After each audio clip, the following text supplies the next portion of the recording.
4:30, so we'll get started with our study session. Jenny Sika let me know that she is close on her way and wants us to go ahead and get started without her. In a recent meeting, we voted as a board to keep that small portion of Mill Creek that the city ceded over to Mill Creek City, and per our policy, now we need to follow our new RDA policy. And Business Administrator Kersley will lead us in a study session on that new RDA. I think you've already discussed it with the Finance Committee, and now it's coming to us to study. Yes, thank you. So the Finance Committee met about a month ago with two representatives from the Mill Creek CRDA, and went over. We'll go over some of this presentation. Their presentation is attached to the agenda. There's a lot of information there. We won't go over it all tonight, but we'll hit the highlights. And I also want to take the chance as we're discussing this to kind of do some, we'll call it training, but on what tax increment financing is. So as we're making a decision on this project as well as others in the future, we kind of have that background, because this is a kind of a small, simple one. So it's easy to get your hands around and understand exactly what tax increment financing is.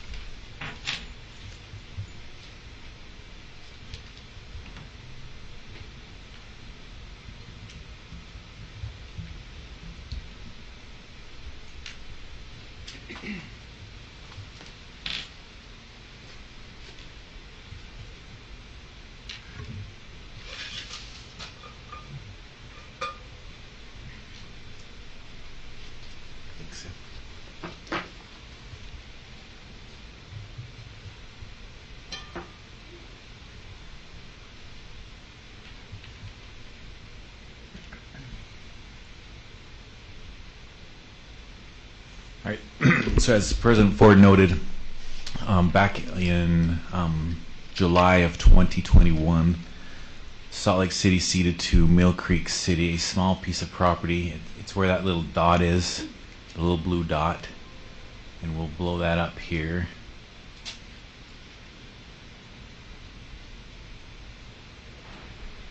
This little piece of land that's circled. So when Mill Creek City was formed, that little piece of land was still part of Salt Lake City. Again, in July of 2021, Salt Lake City ceded that to Mill Creek. However, the Salt Lake City School District is still the taxing entity as far as school districts go of that piece of property. And as was noted, the board voted a few meetings back to retain that taxing authority over this piece of property. And as such, Mill Creek wants to create a community redevelopment area funded with tax increment financing. So as we are a taxing entity of that property, they need to come to us to have our agreement to participate in or not participate in this this project.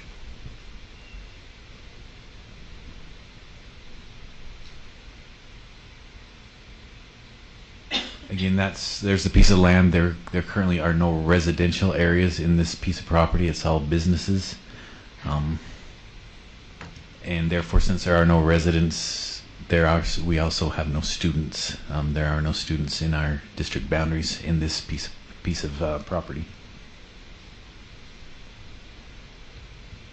So here, Mill Creek, I'm not that familiar with the area. They've already started projects around this little area for their kind of community center. I see Christine nodding her head. She's probably more familiar with the area. And they've already started their community redevelopment, or CRA, with areas around it. So they've gotten those taxing entities to already agree to areas around this little piece of property, and those projects have already begun. But now we're working on this little piece of property that recently was ceded over to Mill Creek. Obviously, they didn't include it in their original proposals because they wasn't part of their city at the time when they started.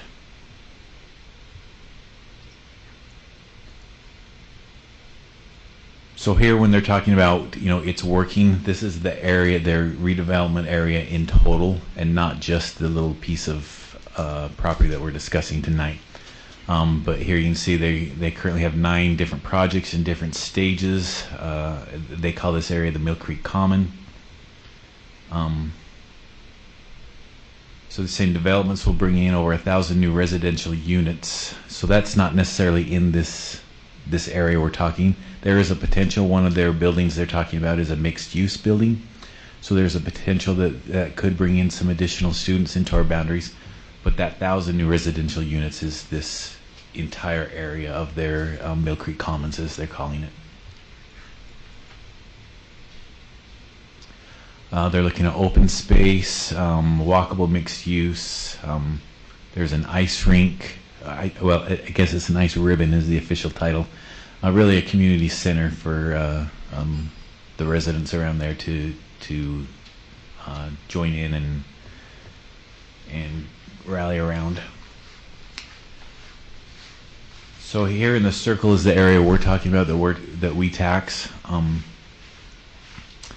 They're calling that area Phase 2. And as they say here, they have a funding gap of about $3 million. So the tax increment financing, they hope to generate $3 million over the period of 20 years. They're proposing a 20-year period, and they want their plans are to gather $3 million in this program.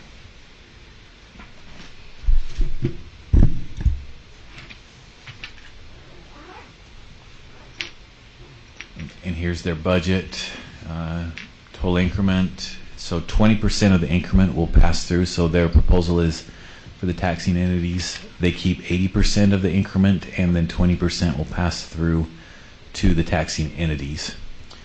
And here's their plan. 5% will be for administration, 15% will go to affordable housing. And again, that won't necessarily be in this piece of property, but in the program as a whole. Is where that affordable housing will be.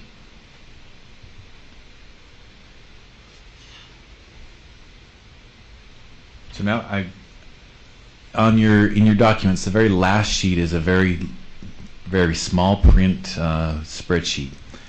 What I want to share now is a kind of a more simplified version of that spreadsheet. And as we're going through that, I'll talk about what tax increment financing is.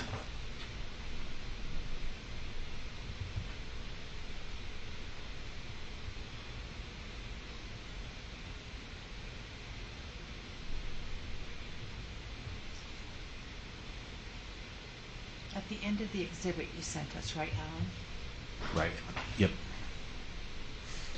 So when we look at this area that we're talking about, its current value, if we look at, so up here I have historical value back to 2016. 2016, its value was just over $7 million, and the Salt Lake City School District collected $28,000 in taxes on that piece of property. Now note, this doesn't include the basic rate, because the basic rate is guaranteed. So if we didn't collect money in the property tax, we would get it in funding from the state. So these numbers do not include the basic rate when we're talking about taxes collected by the district. So you can see throughout the years, just around 29,000. It looks like it dips there in 2020, probably because rates decrease a little bit. But around between 27,000 and 29,000. So this, in their proposal, they would start collecting tax increment in the year 2023. So the first 2 lines are consistent going through. If nothing changed, we would continue to tax that value at $8.2 million and receive around $27,000 in tax revenue. But starting in 2023, based on their project, there would be an incremental value of property of $5 million, and that $5 million would generate $16,690 in property taxes for the district's rate. But as their proposal is 80% of the increment goes to them and the taxing entity keeps the other 20%. So that tax increment remitted to the CRA, the $13,352. So that would go to the Mill Creek Community Redevelopment Agency, and then the Salt Lake School District would receive the additional $3,338, and that's year one. Then you say year two, they estimate the incremental value will go up to $10 million, and you can see the same each year. So in year two, total collected on the $10 million, so $10 million is now the increment, and the taxes collected on the increment would be $33,380, of which $26,704 would go to the Mill Creek Agency, and the district would receive $6,676. So that goes through each year, each of the 20 years of their project life. And so each year, that bottom line is what the district would collect in addition to what we had been collecting before. So we'll continue to collect the $27,521, and then we'll collect this 20% of the increment down here on the very bottom. And they're estimating at, when they're done building all their projects, there will be an incremental value of $34 million in this area, which would generate $113,000 in property tax, of which would be $90,000 would be remitted to the CRA, and the district would collect $22,698, and that will continue on until we get to the end of year 20, which would be 2042.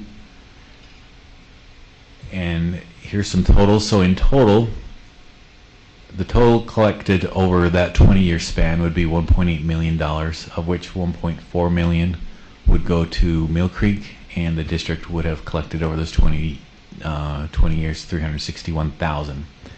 And then after 20 years, that project ends, and that the new value of the property now becomes $42,244,000, and the district would collect ongoing taxes of $141,000. That would come in as new growth for the district. So you see, we'd move from, if nothing happened to this area, we would continue to receive the $20,521 based on Mill Creek's estimates. At the end of this, we would then collect $141,013 on an annual basis ongoing. So that's kind of a simplified version of what tax increment is. We continue to collect what we've always collected, and then with the increment in that the new project brings in, we split that, 80% going to the redevelopment agency and 20% coming to the district through the end of the project. Are there any questions on this spreadsheet before I close it? And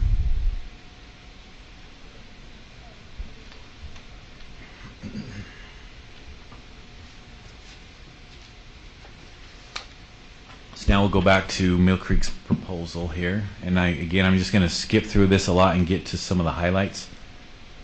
I want to make sure we have some time for any questions. As soon as I can find my mouse, there it is.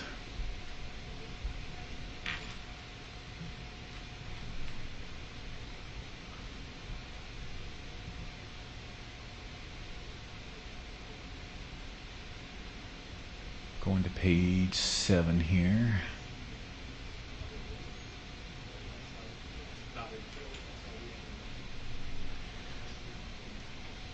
So land use, they say it's anticipated that future development within the project area will include residential, commercial, office, and public gathering space. It's anticipated that community reinvestment in the project area will not alter the layout of the principal streets. Being a school district, I guess we're not all that concerned with how the streets are laid out, but they're saying we're not changing the street layout. Population density, currently, as we said, there are 0 residents in that area. They do anticipate that, depending on how it goes, that one of those buildings may be mixed use and could bring in some residents.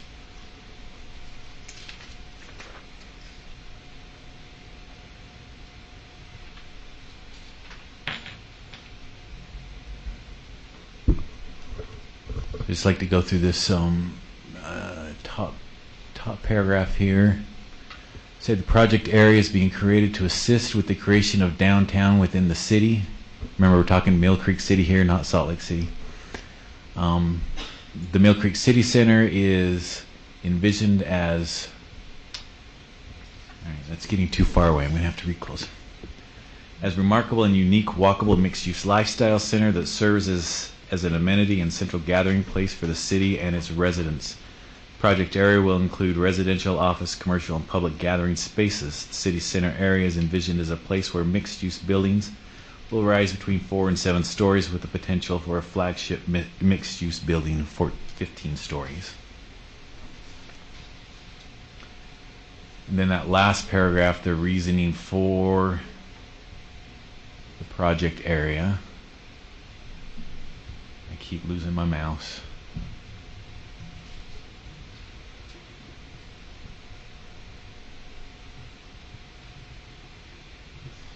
And they state, as Utah's newest city, Mill Creek currently lacks a central downtown area. City residents, leaders, and other key stakeholders have identified the project area as the future site of the city's downtown center. Much of the project area is currently underutilized and has suffered from a lack of investment over the last few decades. With tax increment, the city and agency believe the project area will serve as an amenity and central gathering space for the whole city, and will serve as an engine of population and tax base for the city.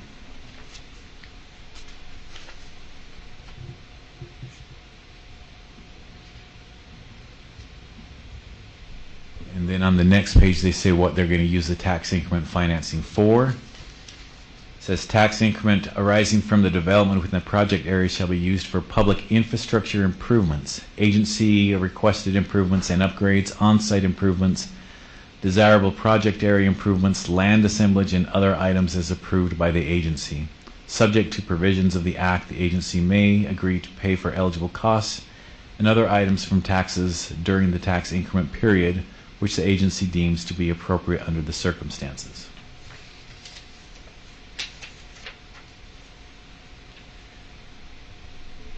And then on page 10 they have what they call a but-for analysis.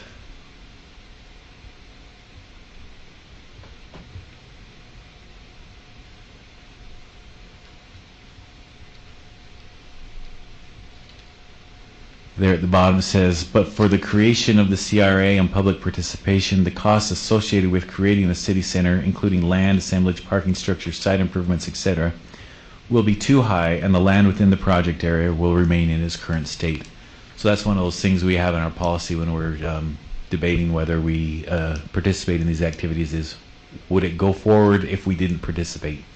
And their statement is saying no, we don't have the money to go forward if the Salt Lake City School District does not participate in this project.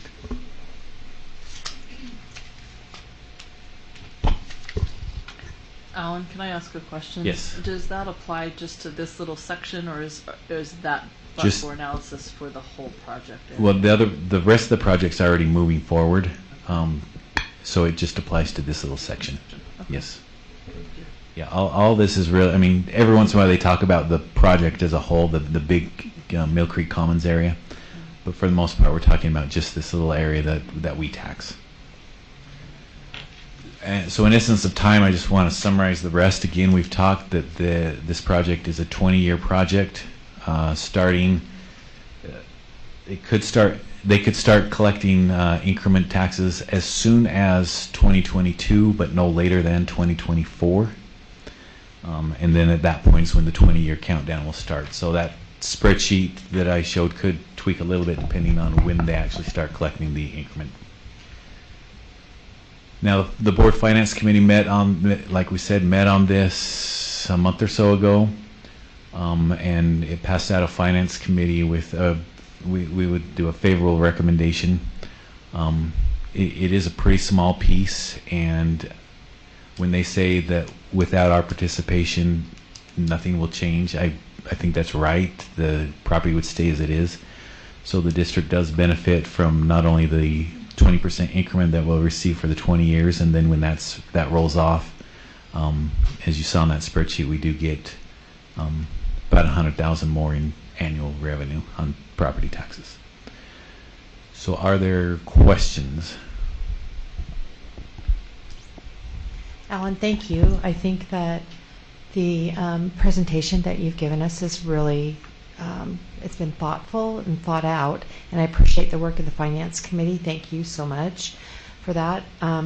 Since this is our first time using our policy, I wanted to pull the policy up and look at it, and I think that for me, one of the things we talked about was if we're going to go into a CRA or into an RDA longer than 15 years, that there needs to be extraordinary circumstances or benefits to the district, and I think you've laid that out.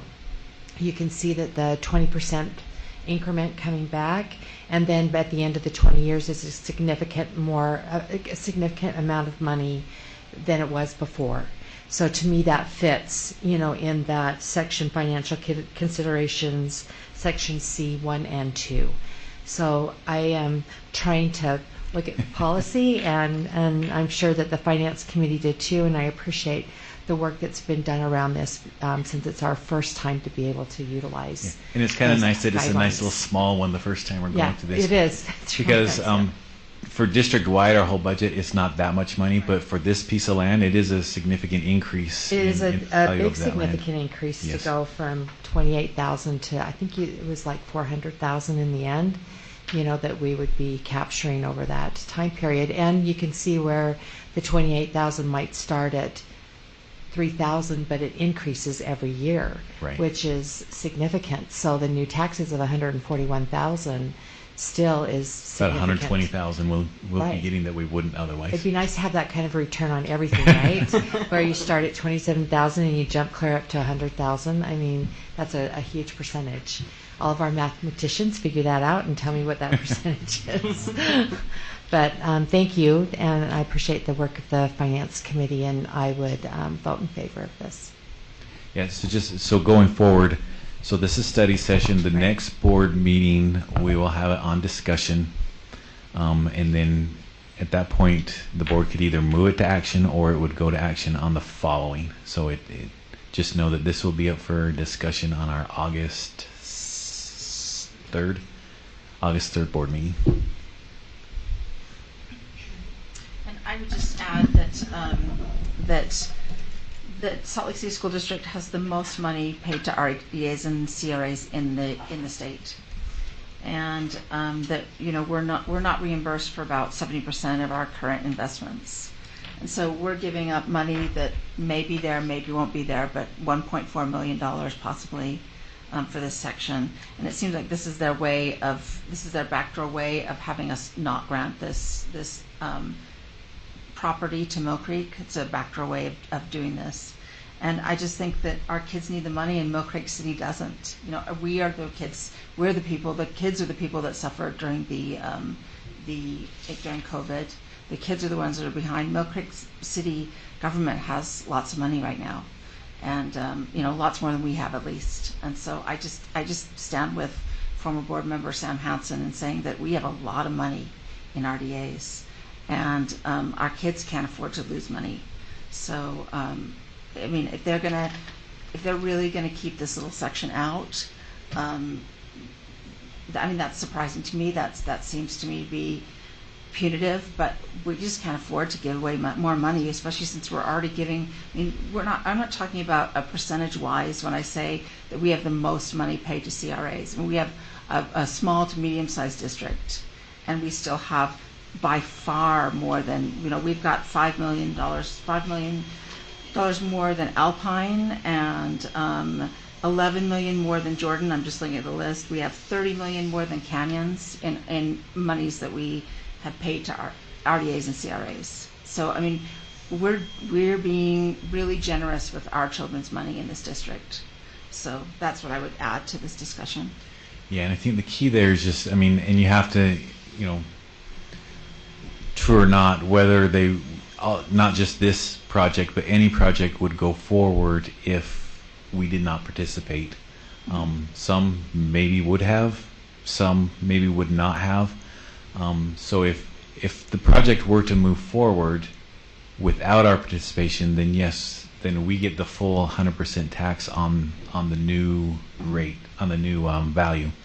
But if it didn't move forward, then we keep getting in this case, the 27,000 each year. So. Right. I guess would be surprised if they would cut out just that little section from development in Mill Creek. And if they did, it would also seem a little bit petty. If they just cut out that tiny section from developing anything in Mill Creek. I mean, they're doing a lot of development. They have developers in their incentives, and I just think that this is a backdoor way of getting us to grant that little property to Mill Creek. So that's what I would add. Yeah, and if we had chosen not to keep it taxing, then this would be a discussion that the Granite School District would be having. Right. And is it a conversation the Granite School District has had on the surrounding area? Yes, because they're the taxing entity on the surrounding area, so at some point they've agreed to participate in those projects. So just so we know, let me just see if I can find it really fast. Maybe we could you share that, Catherine, because everyone doesn't have the same thing that you're looking at. I think that it may have been sent to everyone, but I'm happy to share it with people afterwards. So Granite money that they've paid to CRAs is a total of $27,423,000. Our total is $76,231,000. So I mean, that's a $50 million difference in there, 2.5 times the size that we are. In terms of reimbursed money, we were not been reimbursed for $52 million, and they have not been reimbursed for $6 million. So I mean, again, our kids are really losing out, I think, and they're being impacted by these monies. And I will forward this link on to you, Alan, and you can send it to everyone. Right. Thank you. All right. Are there any other questions? We'll continue following our policy. Mohammed, do you have questions on that? Yeah, so thank you for that beautiful display of all the land. Much appreciated. Now, one thing that I'm thinking about is like in terms of a long term. We know Salt Lake City itself is running out of space to even have affordable housing being built. Instead, small businesses are being compensated to build, projects. And personally, yes, it may seem as a small property, but I'm sure we could use it for something that will benefit not only students but also the community surrounding the students, because we will benefit from it in the long run. Yes, it is an empty space. It's not doing much right now, but it's not going to be like that all the time. I'm very sure it's not going to be like that all the time. And we can already see how fast Salt Lake is growing, and every space we can maintain, it will only benefit us and our communities and our students and kids in the future. That's my take on that. Thanks, Mohammed. Yeah, so again, this will be on discussion. If the board would like to have representatives of Mill Creek come, they are willing to come and present to us and answer any questions at that time. Just let me know and we'll send out an invite. Otherwise, you'll be stuck with me. Okay, we'll follow our policy and we'll move forward with the August meeting. Thank you. All right, that concludes our study session, and I'd like to entertain a motion to go into a closed executive session for the purpose of discussing character, competence, and physical or mental health of an individual.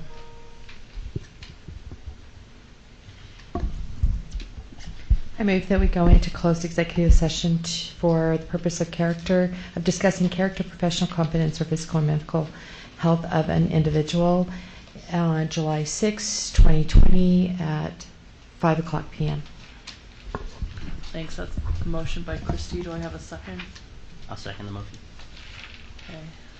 Let's go ahead and vote. We'll start with you, Bryce. Bryce Williams, yes. Jenny Sika, yes. Catherine Kennedy, yes. Jason Salazar. Mohammed, yes. Melissa Ford, yes. Christy Sweat, yes. Okay.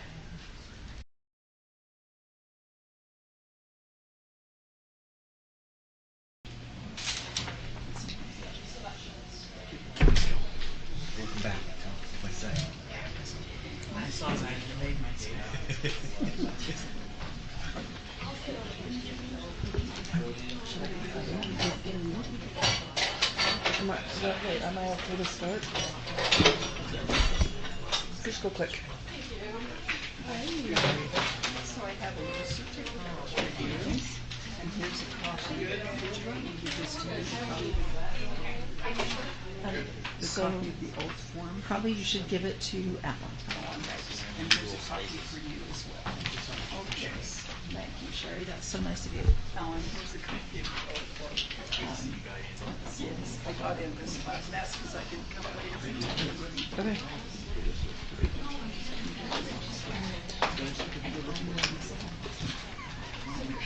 Okay, I'd like to welcome everybody to this business meeting of the Salt Lake City School District Board of Education.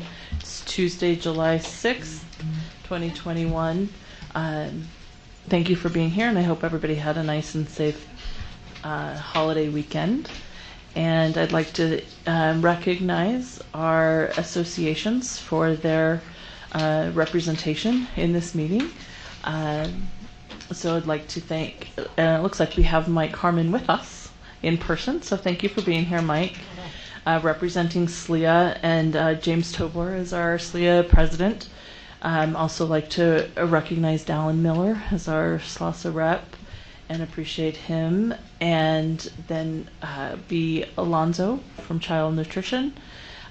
Cindy Mills represents SLEOPA, and Steve Russo is the president of that, and we're thankful for Cindy's representation at our board meetings. And Che Olson from Buildings and Grounds. And let's see, I'm missing Transportation, Terry Copa. And we are grateful for all of our employee associations and their representation. I have asked our newest board member, Bryce Williams, to lead us in the Pledge of Allegiance. So if you'll all please rise.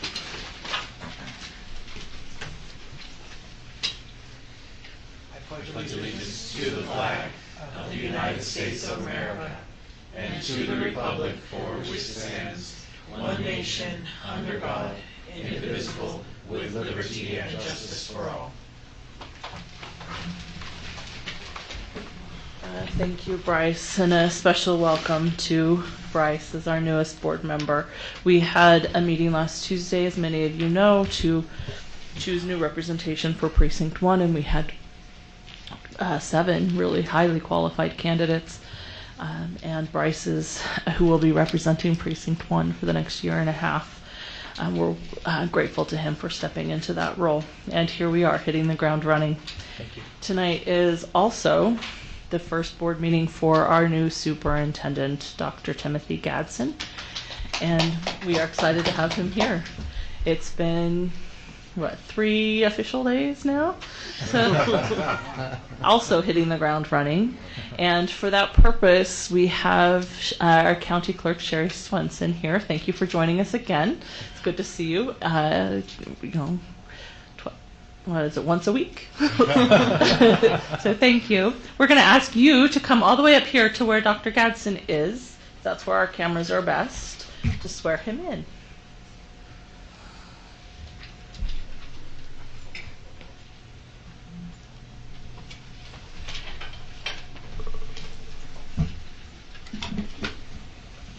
Dr. Jackson, if you will raise your right hand, repeat after me. I do solemnly swear I do solemnly swear that my full name is, that my full name is Dr. Timothy Gadsden III. I swear to obey, support, and defend, I swear to support, obey and defend the Constitution of the United States the Constitution of the United States and the Constitution of the State of Utah, and the Constitution of the State of Utah, and perform the duties of my position and perform the duties of my position as Salt Lake City As- School Board Superintendent as Salt Lake City School District Superintendent with fidelity. with fidelity. Congratulations.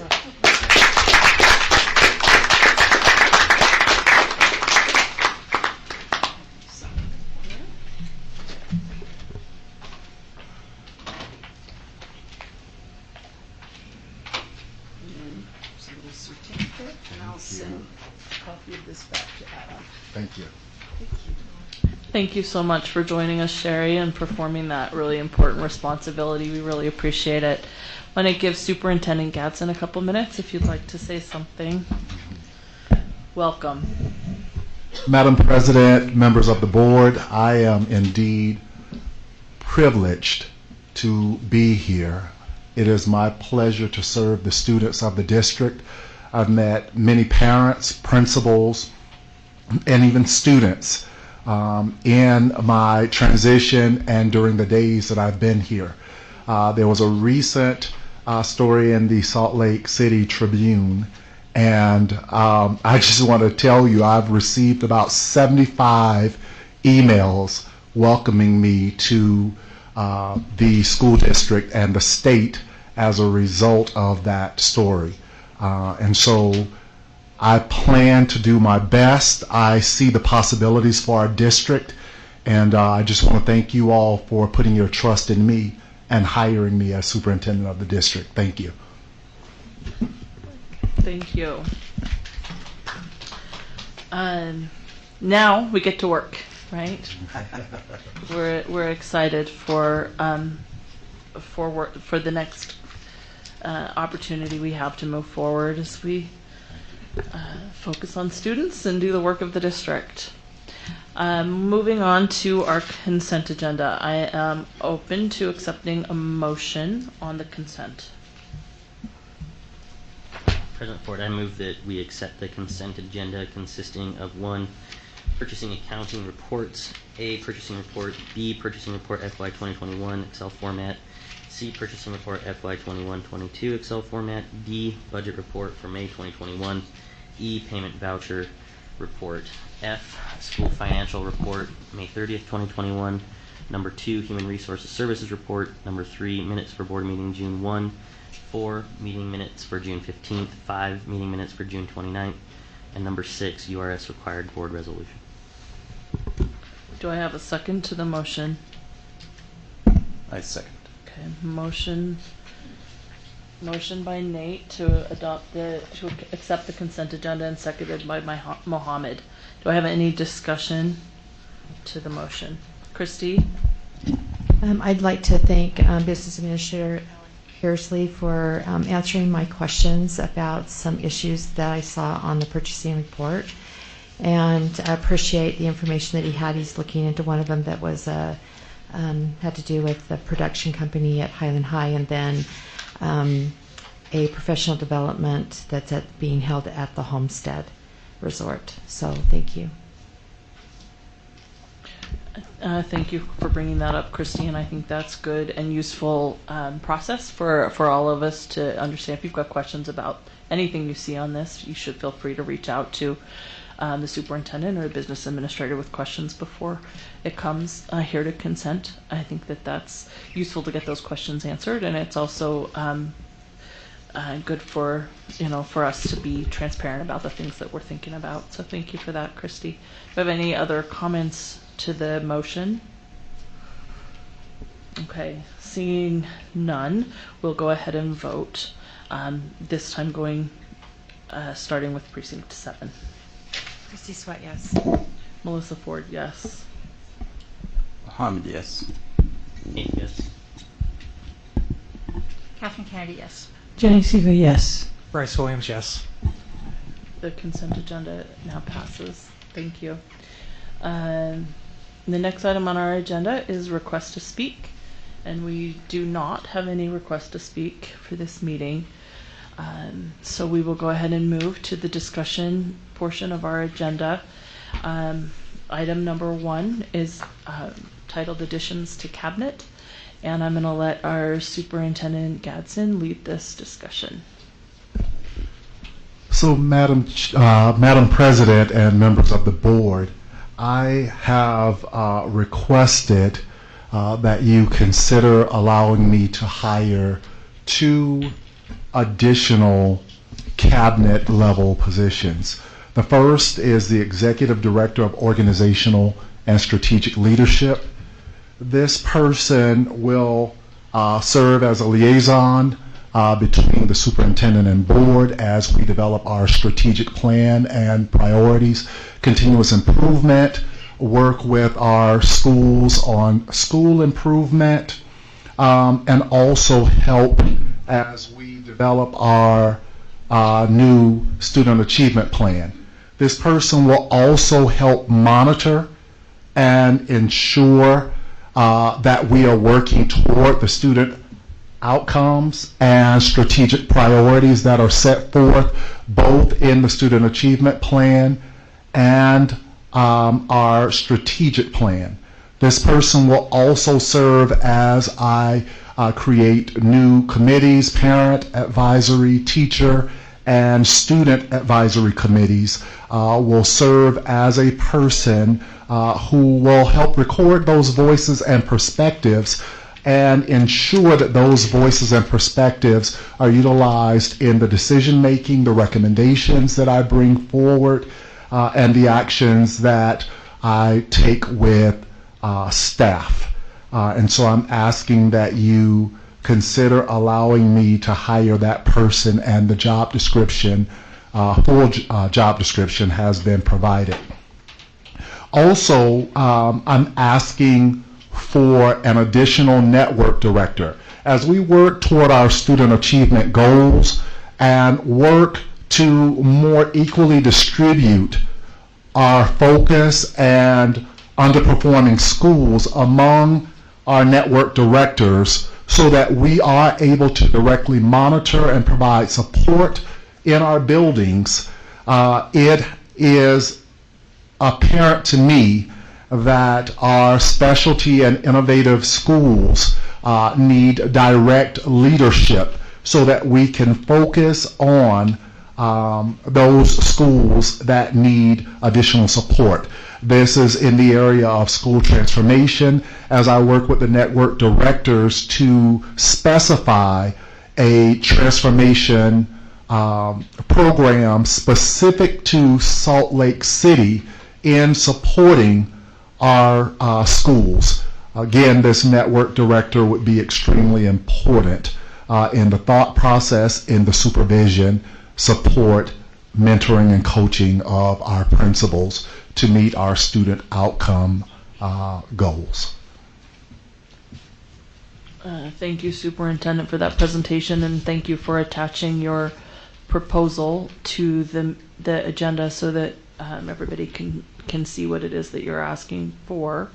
I'd like to open now for discussion to the board, and remembering we'll just follow our procedures from parliamentary procedures. We'll just ask that everybody has an opportunity to speak once before you speak a second time. Do I have discussion?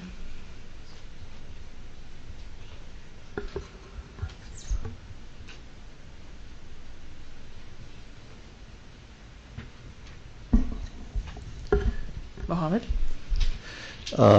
Yeah, thank you so much for bringing this, because anything that's important in making sure our students are treated fairly and our schools are prepped and held into accountability when making sure the work is done. Not just work, but also making sure that our students are continuing to achieve the highest successes they can, because that's what we are here for. And looking at this information here and a description of what needed to be done, personally, I will be moving to support this request. Thank you. Thanks, Mohammed. Other discussion?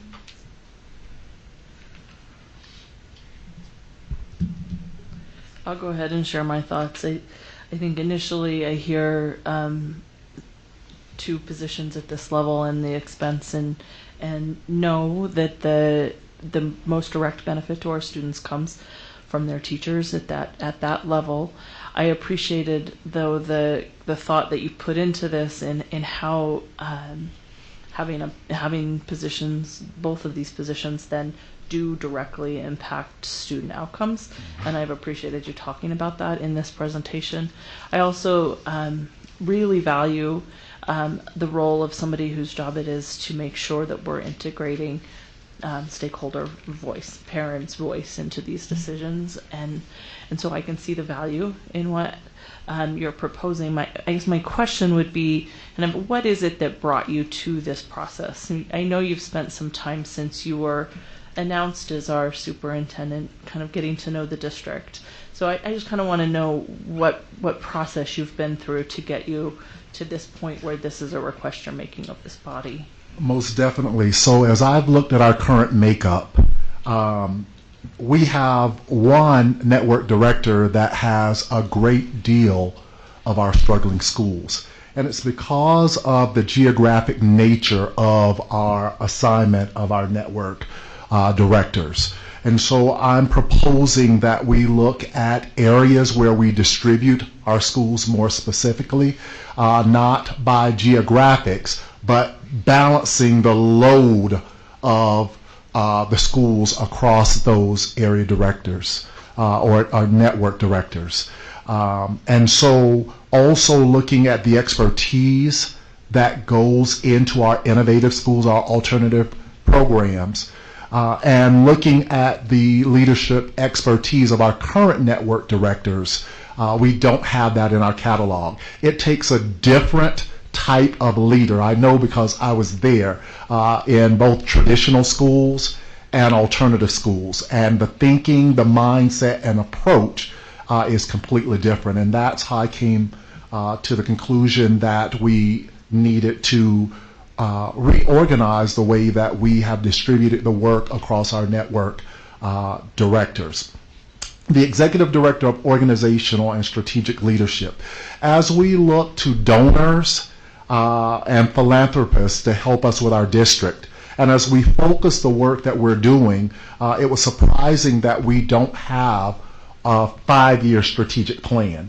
That really helps us look at how we allocate our resources, helps to inform the decisions that the board makes, and really focuses our efforts, our energy and efforts, because we say this is what's important, this is what we feel is going to move the needle.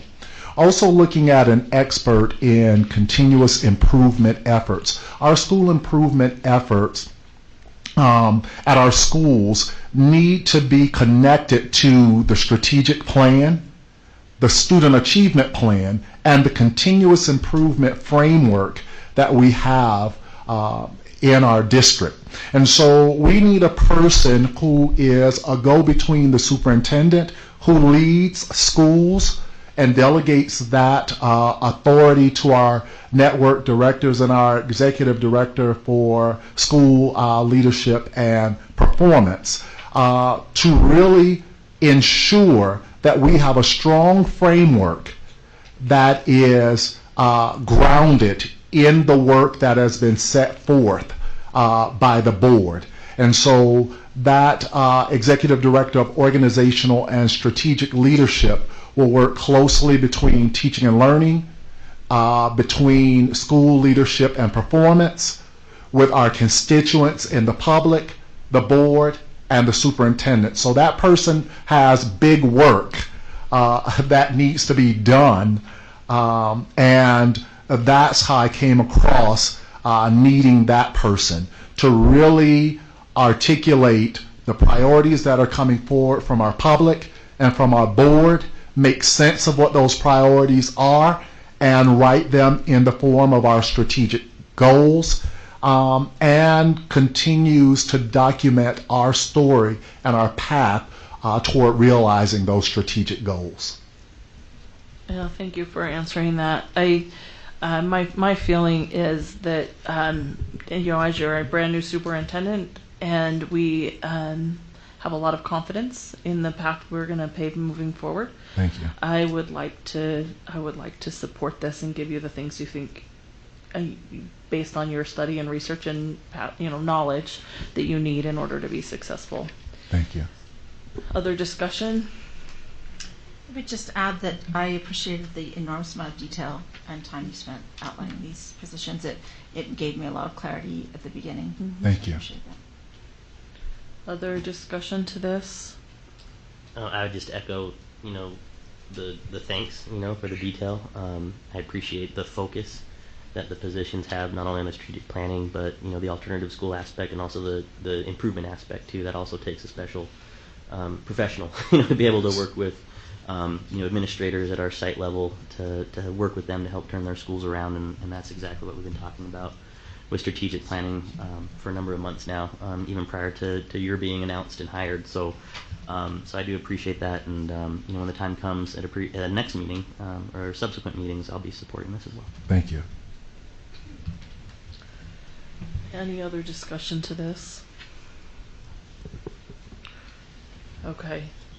Thank you to the board for that. And we'll move on to the second item on our discussion agenda, which is the ARPS ESSR, the ESSER fund, ESSER 3 funds. And I'm going to let our business administrator, Alan Kersley, start this discussion. There was also a very comprehensive attachment to the agenda, and thank you for that, Alan. Yes, so as noted in your attachment, the State Board of Education this last week released the application, what we had been calling ESSER 3 funds. Its official title is the American Rescue Plan Elementary and Secondary Education Relief Fund. That's the ARP ESSER. It is the third grant opportunity that we've had to address COVID and its ongoing effects on our student education. As of now, the application that has been released is for 2/3 of the Salt Lake City School District's total allocation, equating to about $26.5 million. The other 1/3 will be in a later application. These funds will need to be spent as per guidance from the State Board by the end of September of 2023. So just keep that in mind. And in your attachment, and I had highlighted it in yellow, were the federal government's kind of guidelines on what local education authorities should be using these funds for. And what we want to do tonight is to get some feedback from the board. As you see, us using, it is a large amount of money. What outcomes would the board like to see from the use of those monies? Note that the application is due the end of August. Now the application can be a little more general. I mean, just because we put that in there doesn't mean we're fixed to that. We can adjust budgets that we send as needed, but we do need to submit that application by the end of August.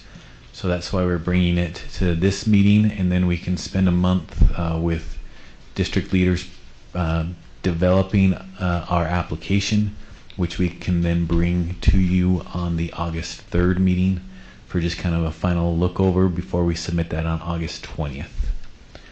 So I'm open for any discussion on what you'd like to see the outcomes of these funds be. Okay. Thank you, Alan, and thanks for all that information that's included in the attachment. Board, the time is now ours for discussing these ESSER 3 ARP ESSER funds and how we would like to see that plan built to address student needs. Any discussion? Can I say, and part of they talk about PPE and sanitizing stuff. I think we're pretty good on what we have for those from our ESSER 1 and ESSER 2 funds, so we don't need to buy more of that. Okay.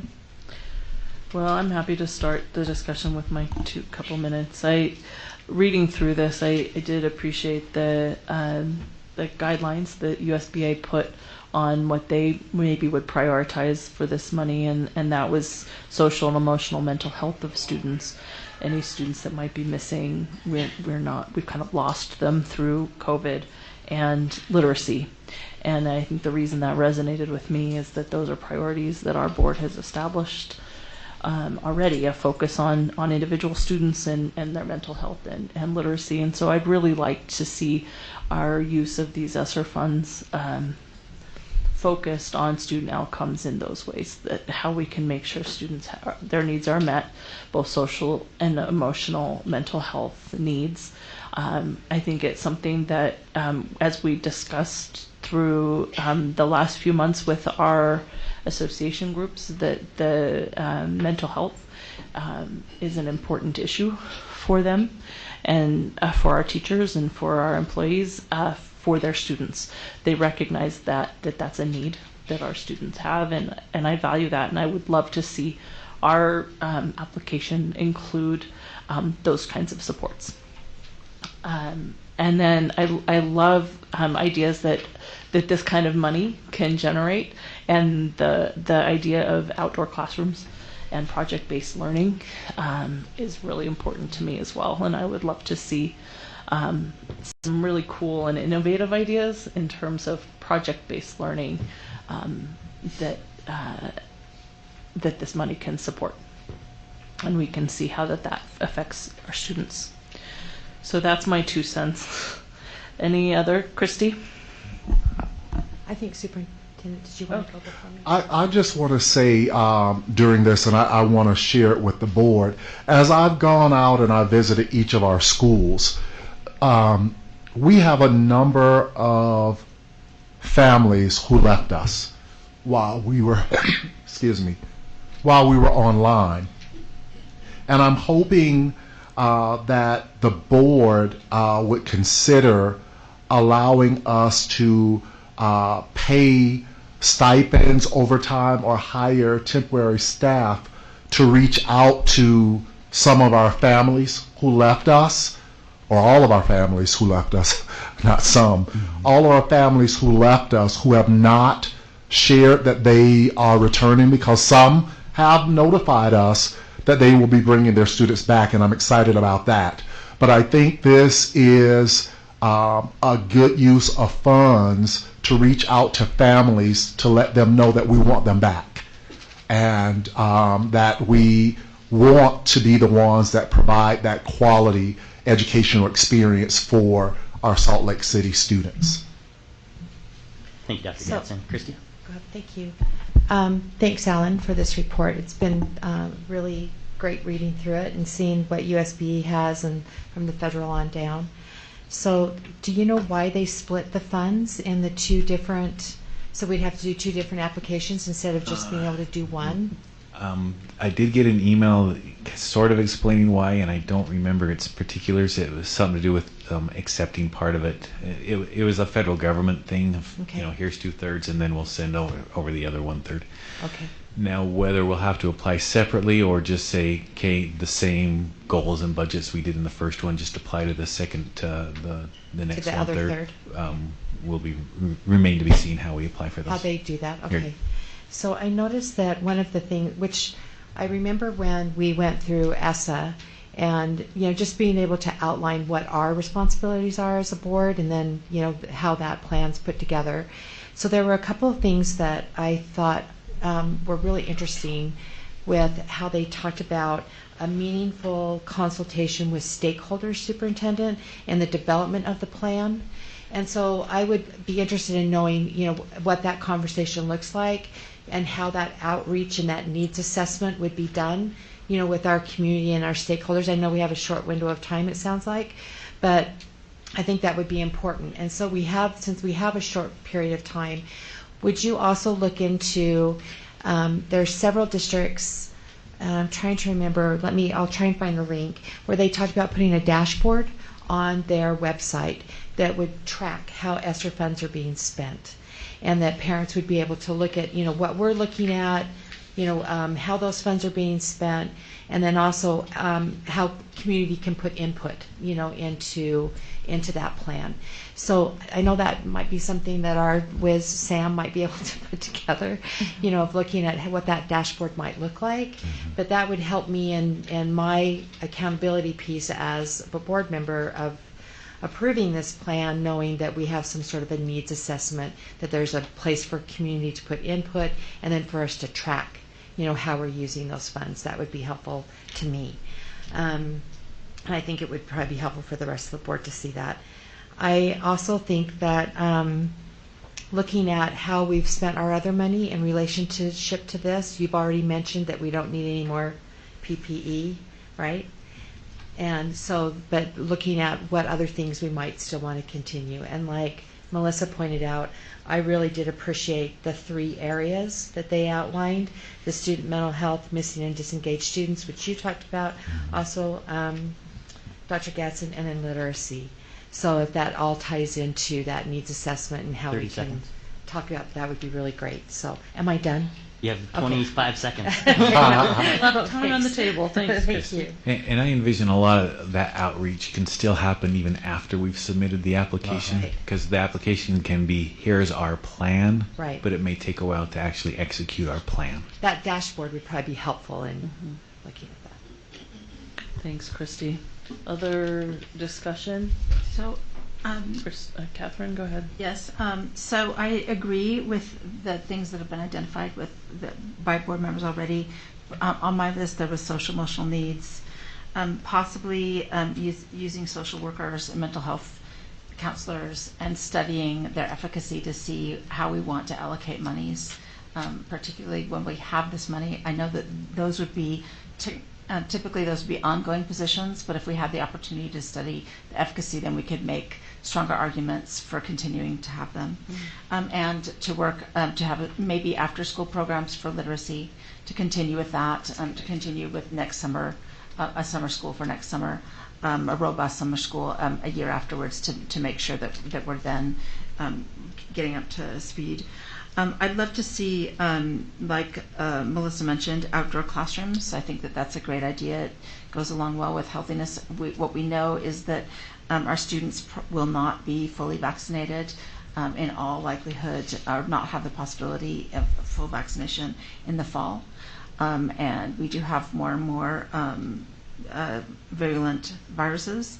And I think that we need to think about that this fall, that COVID will still be spreading among our student populations, and so we should consider that. So we should be on that right now. Plus the other benefits that outdoor classrooms give, which are huge, just the idea of participating in the world outside, the idea of gardens, other education. The one thing is that I think teachers need to have professional development in order to use outdoor classrooms successfully. So I would include not just outdoor classrooms, but professional development. And I, of course, like project learning, and that goes along well with that. I'd like to see professional development for this has sort of been missing in disengaged students, professional development for giving students support for what they may have lost during the pandemic. Like, how can we give professional development to our teachers to specifically for students to recover if they have to reach back to curriculum from the year before? What kind of professional development do they need? Similarly, I think we need to have professional development opportunities for teachers who need to differentiate in classrooms, because there'll be more and more differentiation required, I think, and post-pandemic. In response to your reaching out to people who have left us, some of our districts had a lot of people leave. Some of our districts actually had people come. And so I would say that I'd like to see us reach out to the people who came and ask them to continue to stay. Yes. District 2 had a lot. I think my district had a lot. Finally, I'd like to continue our robust online activities, continue to have that as an option. Computer training, continue to have computer training for teachers. And continue to provide students with one-to-one devices, so they have that opportunity to if we have a snow day, I think it would be great to have the opportunity to go in line. That's the final thing. Thank you, Catherine. Superintendent. Madam President, Tiffany Hall and I will be coming forward. I'm hearing a lot of professional development, a lot of professional learning.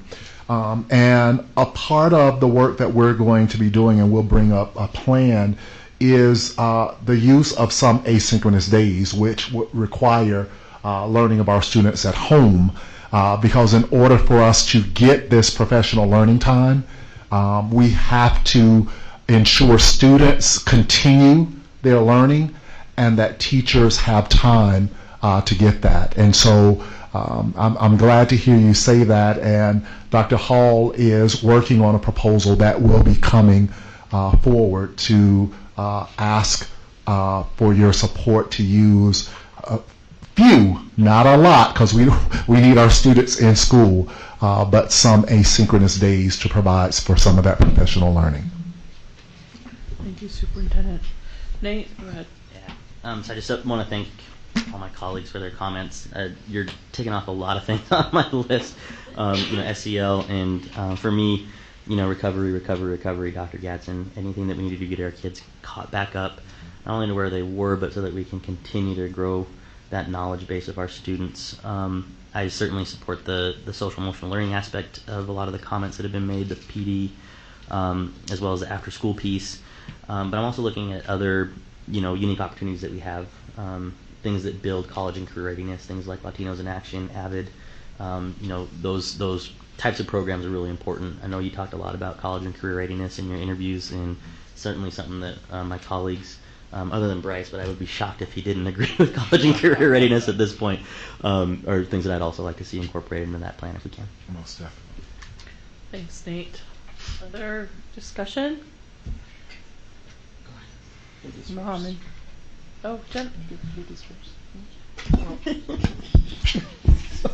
All right, bring it, Jenny. No, I think you guys have brought up a lot of my concerns. This project-based learning, we've been in the kind of works of being hopeful of expanding it more and more in this district. And so that's a huge thing. Is there a possibility that this, ESSER funds can possibly increase staffing and make smaller classrooms? Like, is that a possibility, or is that like a plan that we have to do, or I don't know.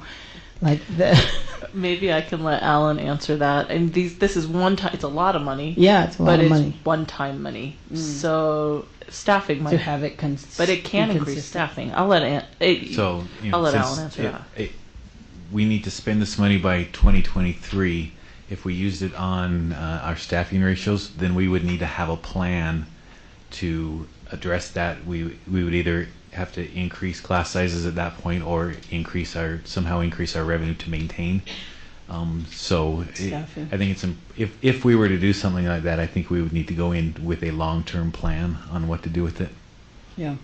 Well, I love it. I love that we do get this opportunity, and I love that the things and my hopes of this project-based learning come to fruition, and I feel like it is, because I've noticed a lot of kids, myself, and a lot of kids in the neighborhood, we of course learn differently, different ways. Not the strategy of how we learned back in the days is not the same anymore. And so I love that. I really, really hope for that we could push for this this project. I don't know what you call it, but anything other than your regular, how we've been learning for the past decade or two. Yeah. Thanks, Jenny. Mohammed? Last but not least. We still got. You're not quite. Definitely not Almost least. You're also last. not last. Yes. Well, first of all, we should be all really celebrating that we're getting this much of money. It's not a lot, but at least it can help us get in some direction. And so for me, when I think about this money, I'm looking back to during the shutdown time, and the empty shelves in the grocery store, and the mental health issues that parents and students faced during that time. And I'm talking just here about food, for example, to a point, because we have in this culture, we have raised a generation that is fully dependent on meal ready, open the freezer, it's ready, put in microwave, and it's gone. Yeah. And so what we are trying to find here is some long-term solutions by instituting some form of gardening classes at schools, where it's going to be hands-on thing. because when things as such happen, we do not want our future generation to be fully dependent on, the Kroger's groceries or so, but instead they can be self-sufficient. And not only that, also it brings the students to be in touch with the reality, with the nature, building a certain common sense, which is actually something that we all need. So that's one. And I'm thinking also, I know we talked a lot, I heard a lot about the counseling, and so especially, we're talking about teachers here. Personally, the best assistance we can give to teachers is long-term assistance. By that I mean not just hiring or having counselors out there for them to listen to their issues, but rather to work on finding ways that we can have smaller classrooms, resources that will help them pay for the additional expenses in the class. There is no reason why a teacher should be opening, pulling out money from their account to pay for things that are in the classroom. So those are the things that I'm looking into. I'm trying to. Time's up. 30. 30. Okay. Thank you. Moroccan Standard. I'm just kidding. So those are the things that I've been thinking about. And in regards to the school, outdoor classroom is absolutely fantastic, because winter time we're already hibernating inside classrooms and homes. It'll be great to have some sunshine hitting us out there. It's very beneficial to us. And that is my. Thanks, Mohammed. Thank you. Bryce? Yeah, just really quickly, I respect and appreciate the comments from my colleagues. A lot of the things that I had on my list were also mentioned there. Definitely, and I'm glad Nate brought this up, but definitely thinking about college and career readiness. Maybe that's my background, I don't know. But thinking about that, also, Dr. Gadsden, I really appreciated your response around outreach. That was something that I had on my list before you said it, so I appreciate that. And I think Catherine also alluded to it, but retention of the families that have come into our district, I think that's also important. So I'll just echo my colleagues and say everything that was mentioned. Thank you. Thank you, Bryce. We can, if there's more discussion, go ahead, Christy, go around again. So I just want to echo some of the things that Catherine brought up, which is the summer school piece. I think that is imperative that we look at that and try and expand that for as long as we possibly can.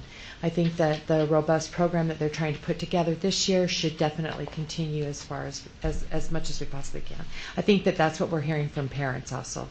The second thing is, I know that we can't require masks. I know that the legislature has done away with that. However, to what Catherine's point was about the spread of COVID and the variants, I've had multiple parents reach out to me this past week that are asking about what does the fall look like. And I don't think that we've really put anything together as a district, some sort of messaging. Yes, your child can wear a mask if they want to. Here are the things that are still available. I think that we need to be very proactive in that in whatever way that we can, knowing we can't require, but yet if our students want to wear masks, that they should be allowed to, and that there shouldn't be any hindrance to that. So whatever that looks like, that PR message, I think that needs to go out to our parents as quickly as possible in multiple ways, multiple languages, just so that everyone has a clear idea of what that looks like when we come back to school in the fall. Or not even just the fall, but for summer school too. Okay. Other discussion on the ARP ESSER funds?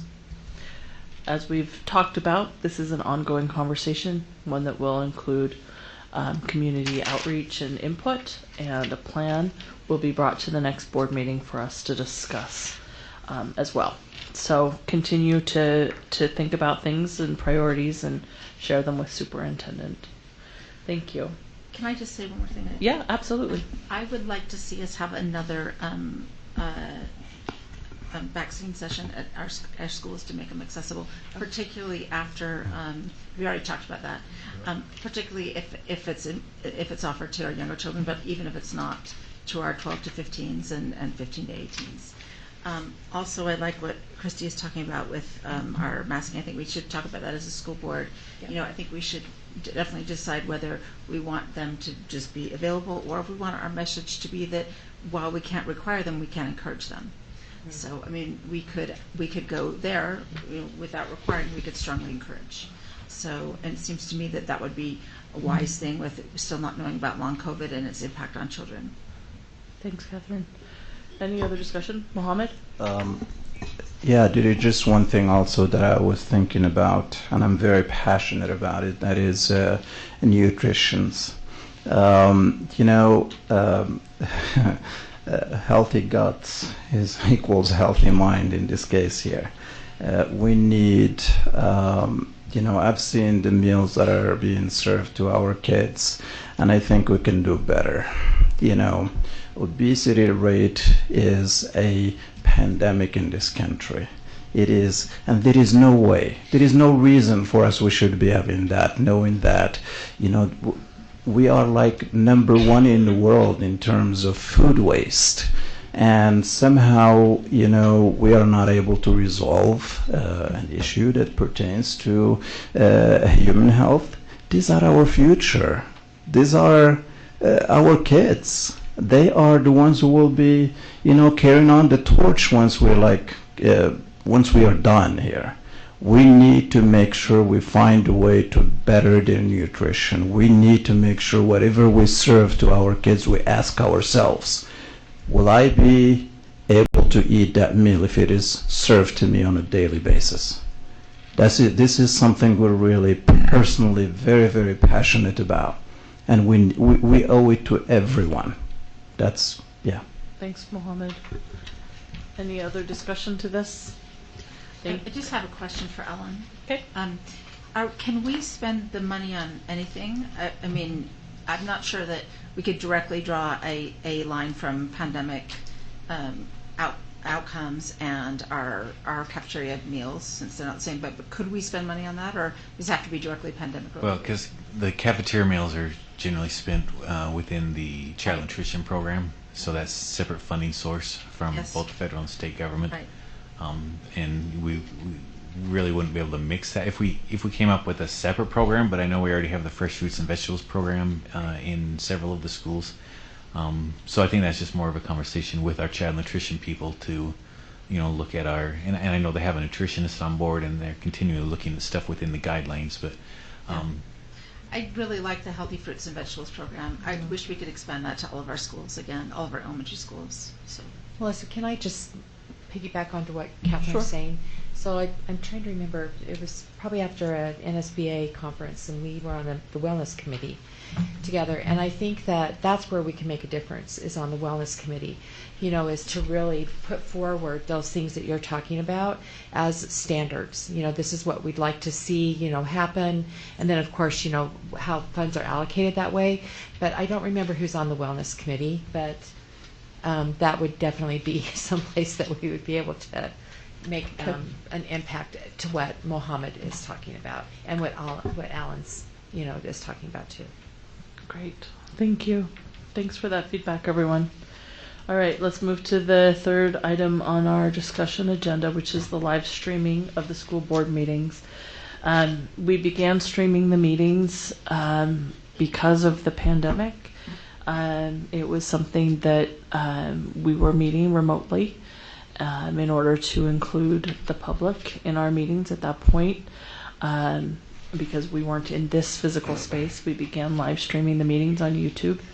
It was requested by board members Sweat and Kennedy that we discuss that, whether we want to continue live streaming our board meetings moving forward. I have verified with Sam Quantz that we have the capabilities to do that. We're doing that now. It is potentially something that we can discuss if the board decides to move forward, and maybe making the accessibility even better if we decide to go that way. But what I'd like to do is hear from the board on what your thoughts are on keeping either live streaming the meetings or not. So open for discussion. Board, do you mind? Go ahead, Nate. So I just, thank you for the opportunity to discuss this from my colleagues. Personally, I don't think we need to spend a whole lot of time on this.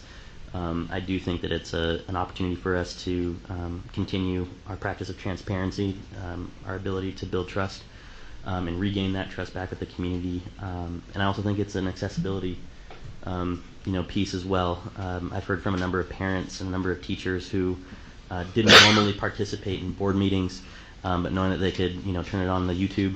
Many have told me they just watch it in their living rooms while they're folding laundry, for example. And I think that's important that we maintain that level of accessibility and transparency with our communities, knowing that we're talking about schools, we're talking about young people. And if that makes it more accessible for parents who are doing all the other tasks that they have, being parents after the workday, getting kids ready for bed and getting dinner and all those things prepared. So I'll be, I don't even know if it needs to be a board vote, but if it does go that direction, I would be supporting to maintain our live streaming capabilities. Thanks, Nate. Can I? Yep, go ahead, Christine. I appreciate what you're saying, Nate, and I appreciate the clarity on that also, Melissa. I think that it's important for our board when we make decisions on a temporary basis, that this was a temporary way for us to reach out, that it should circle back as an evaluation and then a decision as the board of whether or not we want to go forward with it. I think that it is important actually to take a vote. I think it would be important for us to show that this is something that we're going to either move forward or we're not, and that we have a discussion about it. So I appreciate the parents that have reached out to me. That has been actually really astounding. I think that, in our last meeting, I believe maybe 101 people logged on, and watched. We've never had 101 people logging on, watching, or coming to a meeting here at our district unless there was something controversial going on. So that speaks volumes to me. So I appreciate that families reached out. I think it's a good thing for us to evaluate whether we want to do this on a permanent basis versus the temporary basis that we established it with COVID. So thank you for the conversation, and also thank you to our parents that reached out. It wasn't only parents, like you said, Nate. There were multiple people that reached out saying that they would like us to continue, to have this, which I didn't have that perspective before, when I was one of the ones to ask to have it brought forward for us to talk about. Thanks for the clarification, Christine. Other discussion? You could go now. Jenny, when are you going to start telling me what to do? Thank you, madam.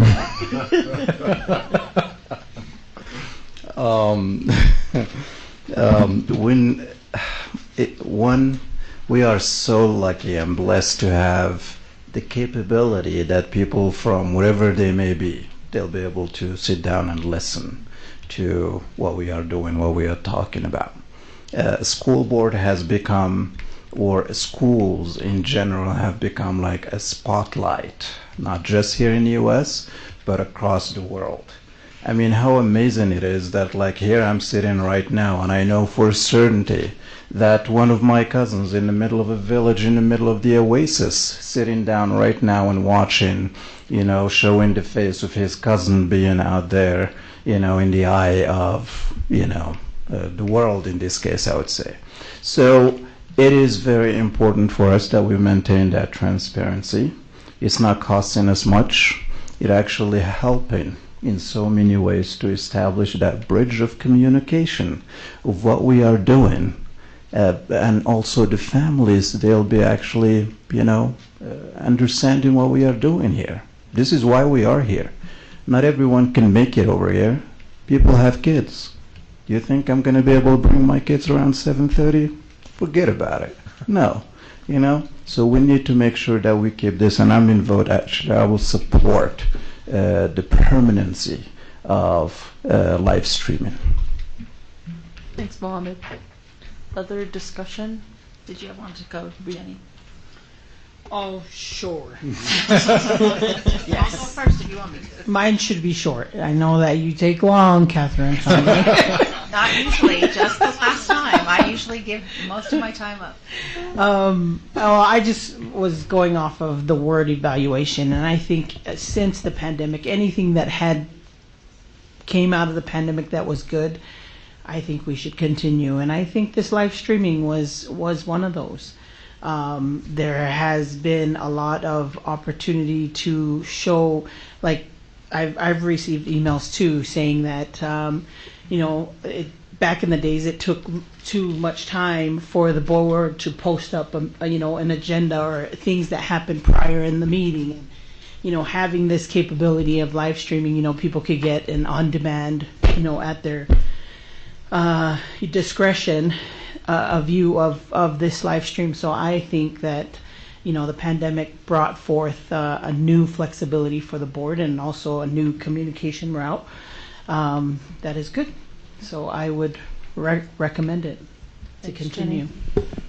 Thank you. So, when Christy brought this up, I thought it was really worthwhile discussing. So I think it's right that we should talk about whether we're making it permanent or not. And I didn't have a position when we decided to talk about it a week ago. Since then, I've heard from 3 constituents who like the live streaming, and actually 2 constituents who don't like the live streaming, which was interesting to me. So they had different opinions, and I did call one of the constituents that liked the live streaming, talk to her about some of these other things. One thing that some board members don't know that happened to me, I believe that it may have happened to Christy, though I'm not sure that it happens real time, is that texts pop up on my computer, and I got some threats last year during the live streaming. And so, that was, it's hard to pay attention in a meeting when you get threats or just general nastiness. I had to go back to people after meetings and say, you may not text me during meetings, and if you do, I consider that harassment. I had to do that to probably 8 to 10 people who didn't like my stand on whether we should be in school or out of school, so whether we should be online or not. So that's something to remember, that we may be talking about things like, with declining enrollment, we may have many hard things to discuss. And so I talked about that with one of my constituents that strongly supports and always listens. In fact, that person is probably listening right now to our live stream meetings, and she suggested, what if we think about uploading the meetings video-wise immediately afterwards, so people could still quote-unquote live stream it, but maybe not simultaneously, or what if there's a difference in that? Because that would be helpful not to have those kinds of situations. I'm not against live streaming. If the majority of the board wants to continue live streaming, I see the benefits. I do want to be open and transparent, but there are some disadvantages, and that certainly is one of them. And if you're talking about something controversial, things like that can happen. And I think Christy mentioned that happened to her too. That she received, threats during meetings and things like that. So, Thanks, Catherine. Bryce? Catherine, thank you for sharing that. That is not something that I thought about or considered in my initial thought process. With that aside, and I don't want to dismiss that at all. That's very important. But one of the things that definitely comes to my mind when we're talking about this subject is access, and that's something I talked a lot about in my interview last week, and it's something I still stand by. So if we decide that we are going to continue with the live streaming, another thing I'd like us to think about is maybe improved technology. I think the current system we're using works fairly well, but to also think about if there's something we could be doing different with technology as well. Thank you, Bryce. That's my thought. I do appreciate that we're having this conversation. I think it's always useful to evaluate our practices and make deliberate decisions about how we move forward. And I would say with Jenny, I think that this is something that's good that's come out of it, not making light of the difficulty of our positions, and the greater access does come with hard things. I've been there too, but I think it's important. I feel very strongly that we need to continue live streaming, and I think I'd even make a recommendation along the lines of what Bryce was alluding to, that we ask Sam to provide us with some a technology sort of assessment of how it is that the live stream is working. Are people able to hear it? Is the sound good? Or the cameras good? Do we have that kind of access? It is something, as I reached out to my colleagues around the Wasatch Front about how they're handling their board meetings, and and most of them, in fact, all that I talked to are in the process of doing the same evaluation and discussion, and are choosing to continue to live stream and putting together some supports for the technology that might be required to make that even better.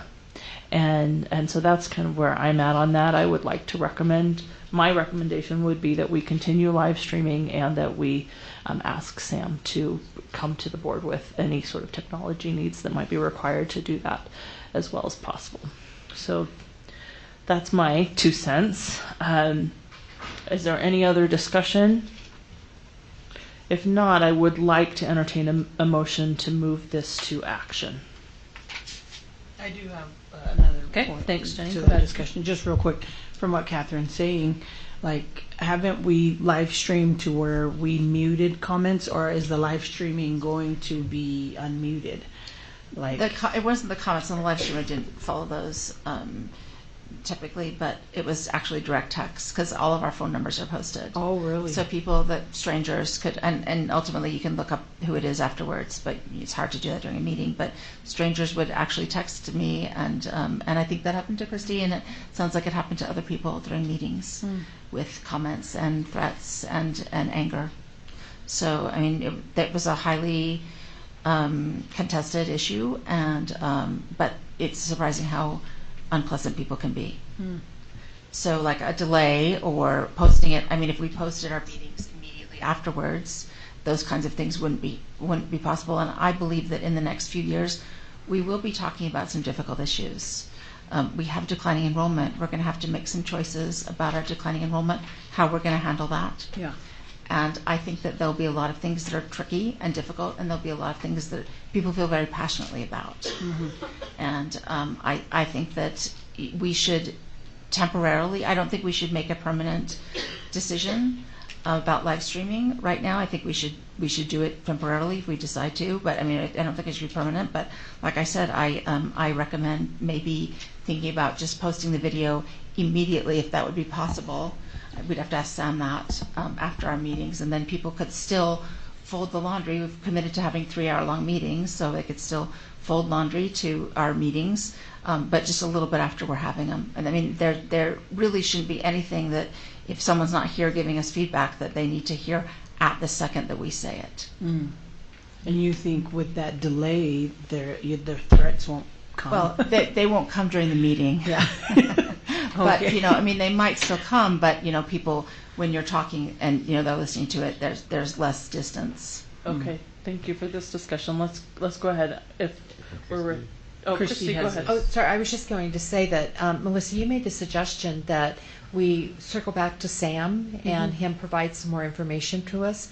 Maybe we could can still continue to stream, you know, as we have been, but wait until August when Sam can come back and provide whatever information we want, and then at that point, you know, make a decision of whether or not we're going, you know, make adjustments or whatever. But you know, to continue doing what we're doing as of right now, but through your suggestion, have Sam come back and give us a report through, you know, with Dr. Gadsden, and tell us, you know, how's it going? What's it look like? What do we need to improve? What's the investment? Whatever it is, that's what everyone else is doing across the Wasatch Front. So let's follow that suit and then have the conversation come back to us in August. Yeah, I should be clear. Most boards have decided to continue live streaming, and I don't know that we need to ever make a decision that, you know, lasts forever. So I mean, I think we certainly could change any decision we made if it became a serious issue. I appreciate what you're saying, Christy. As long as we are continuing to live stream the meetings as we've been doing, and we don't stop that practice of live streaming, I think having another discussion about how increasing access through better technology. I do hear on occasion messages from people after meetings saying, you weren't talking into your microphone close enough, although Sam has upgraded that already. But other issues like that we could do better at in terms of, you know, what technology we have. I think that should be an ongoing conversation. If we have issues with that, then we should address them when they come up. But I really do feel quite strongly that, you know, we need to continue live streaming, and if the board wants to decide to do that tonight or next meeting, it's fine with me. But it does feel like we could potentially make that decision tonight and also address the technology later.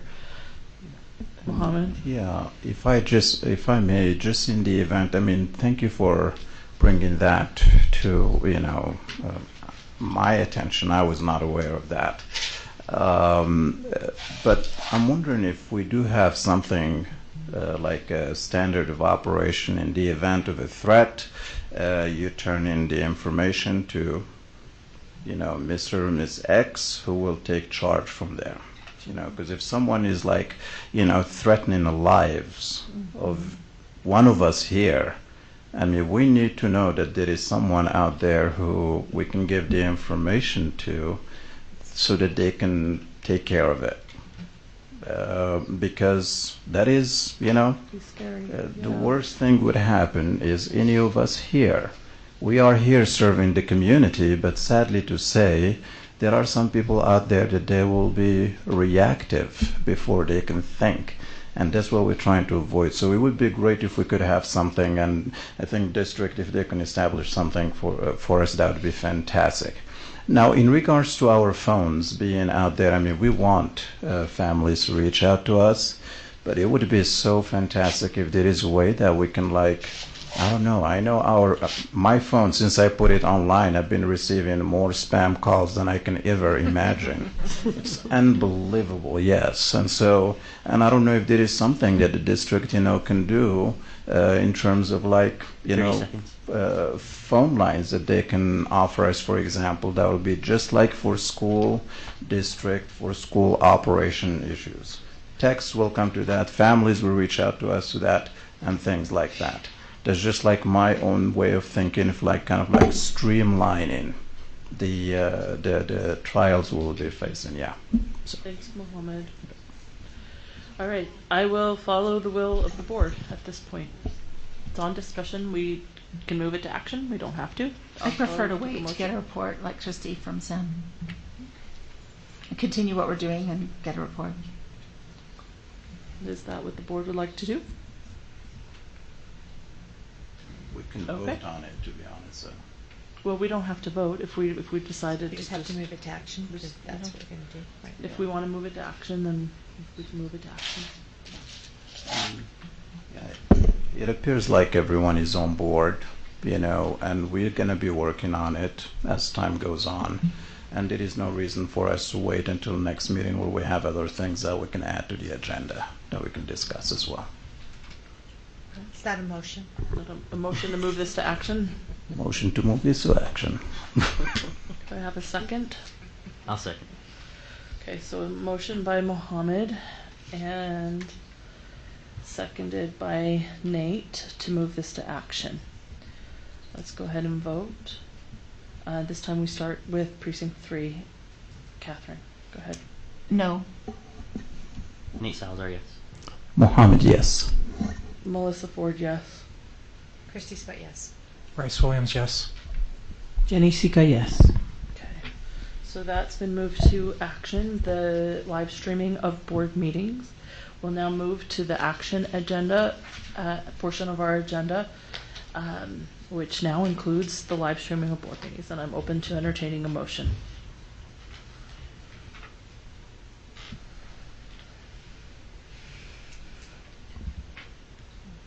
Any motion on the live streaming?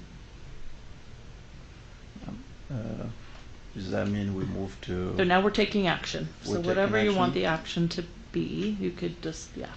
Whatever we want the action to be, we need a motion. Let's make it happen. Okay, is that a motion? Yes. Get a little more specific. for Yes. I'm... Mohammed moves that. We go forward.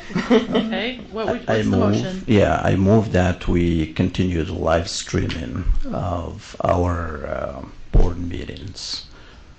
Okay, so the motion is that we continue the live streaming of our board meetings. President Ford, I'd like to offer an amendment to the... Let's get a second first. I'll second that if you're going to amend. All right, so we have a motion by Mohammed and a second by Christy. All right, discussion. Nate would like.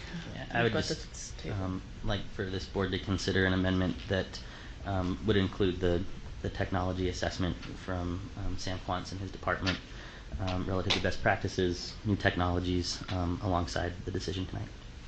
So will you state the amendment, please? Yes, that the amendment to include a technology assessment that Sam and his department can fulfill attached to Mohammed's motion. Okay, so the amendment is that we move that we continue the live stream of the board meeting and ask Sam to perform it. Well, the amendment is the technology assessment. So do I have a second to the amendment? Second. Okay, second by Mohammed. Now discussion on the amendment.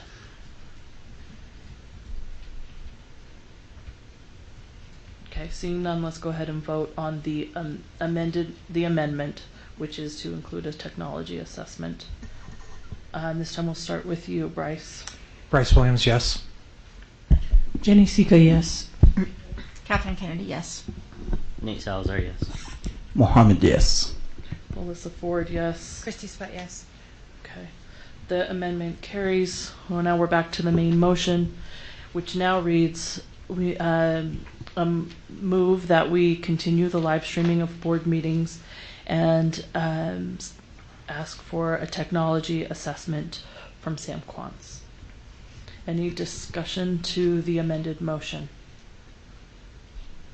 Okay, seeing none, we'll go ahead and vote, beginning with precinct 7. Christy. Christy Sweat, yes. Melissa Ford, yes. Mohammed, yes. Nate Salazar, yes. Catherine Kennedy, yes. Jenny Sika, yes. Bryce Williams, yes. Okay, that motion carries. All right, that concludes the action agenda for our meeting tonight. Let's go ahead and move to board member reports if needed. Anybody? I have one more thing. Okay, Christy? So all of us just received the RDA CRA information from Catherine, and at the last page of it, it does have an outline of all of the reimbursements, paid and reimbursed. I would like to request that we have that itemized by Salt Lake, if that's possible, to see what developments we're still involved in, when it started, when it ends, to have a better perspective of Salt Lake District. I think that would be really helpful in our conversation about the Mill Creek CRA, so that, you know, as Catherine outlined, you know, that we've paid more, blah, blah, blah. It would just be interesting to know what's still left on a CRA or an RDA, when it comes off, and any other information that you want to add in there, Alan. I think would be really helpful. Okay. Yeah, I'll look and see and do what's possible.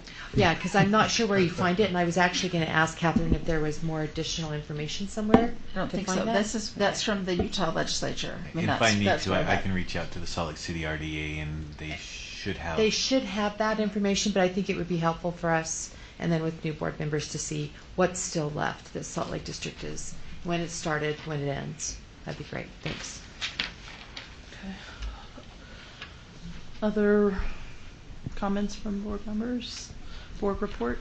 I just would like to say that we don't, I would like to ask the board whether we think that we need a roll call vote still, when we never had roll call votes before.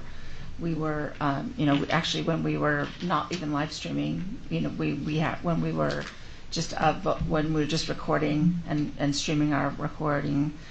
So I don't know if we need roll call votes, and if we do, I think we should start with everyone, not just 1, 7, and 3. I think we should definitely start with 4 and things like that. So, but I'm not sure that we need roll call votes anyway.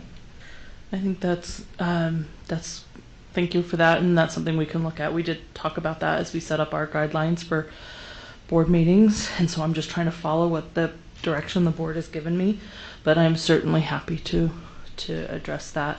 I know that roll call votes have been helpful in terms of recording, but maybe that's not still an issue. So if the board would like to discuss that, let me know. Any other board report?